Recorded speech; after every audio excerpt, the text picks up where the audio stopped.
ஓம் முருகா போற்றி. ஓம் சரவண பவ. என் அன்பு குழந்தையே, நீ எதற்காக உன்னுடைய இழப்பை நினைத்து வருந்தி கொண்டிருக்கிறாய்? உன்னுடைய இழப்பு என்பது மிக பெரியதுதான். அதனால் வருத்தப்பட்டு கொண்டிருந்தால் எல்லாம் சரியாகிவிடுமா? உனக்கு துணையாக உன் அப்பன் ஈசன் நான் இருக்கிறேனே. என் மீது உனக்கு பயம் இல்லையா? நான் எல்லாவற்றையுமே பார்த்து கொள்கிறேன். எத்தனை முறை சொன்னாலும் இப்படியே வருத்தப்பட்டு கொண்டிருப்பதால் உனக்கு என்ன கிடைக்கப் போகிறது? நீ எழுந்து மேலே வா. உனக்கு துணையாக நான் இருக்கிறேன். நீ இன்னும் உன் இழப்பை நினைத்தே வருந்து கொண்டிருக்கிறாய். உன் இழப்பு என்பது மிக பெரியதுதான். ஆனால் அதற்காக அதையே நினைத்து கொண்டிருக்காதே.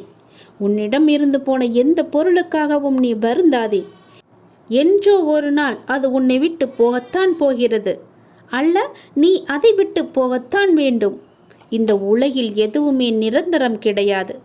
அது கடவுளாக இருந்தாலும் சரி, கடவுள் மனித ரூபத்தில் வந்தாரும் அவளும் ஒரு நாள் போகத்தான் போகிறார்கள். அதனால் யாரும் இங்கே நிரந்தரம் கிடையாது. ராஜாக்கள் நிச்சயம் கூலிகளாக ஆவார்கள், கூலிகள் ராஜாக்கள் ஆவார்கள். இந்த உலகத்தில் என்னுடைய காலச்சக்கரம் சுழன்று கொண்டு இருக்கிறது என்பதை நீ மறந்து விடாதே. எல்லாமே உலக இயல்பு. எது உன்னிடமிருந்து பறிக்கப்படுகிறதோ அதை போன்று 1000 மடங்கு உனக்கு கிடைக்கும். அதற்கு நான் பொறுப்பு. அது கிடைக்க நீ தைரியத்தோடு முதலில் இருக்க வேண்டும். உன் அப்பன் நான் சொல்கிறேன், என் பேச்சை கேள். எல்லோருக்கும் எல்லாமும் வரத்தான் போகிறது என்பதை நீ உணர்ந்து கொண்டால் இந்த உலகில் இன்ப துன்பங்களில் நீ சிக்கிக்கொள்ள மாட்டாய். மாறாக எல்லாவற்றையுமே நடுநிலையோடு நின்று கவனித்து வருவாய். எல்லாம் புரிகிறது, ஆனால் இன்னமும் எனக்கு கஷ்டம் தொடர்கிறது என்று மீண்டும் மீண்டும் என்னிடம் கேட்காதே.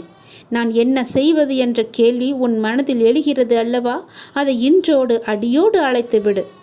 ஒருவேளை நீ தொடர்ந்து துன்பத்தையே அனுபவிக்க நேர்ந்தாலும் இதுவும் அப்பனின் அனுகிரகம் என்று நினைத்துக்கொள். அந்த சிவனன்றி எதுவுமே அசையாது என்பதை நீ புரிந்து கொள். இந்த துன்பம் உனது கடந்த கால தவறுக்கு நீ கொடுத்துள்ள விலை என்பதை நீ உணர்ந்து கொள்.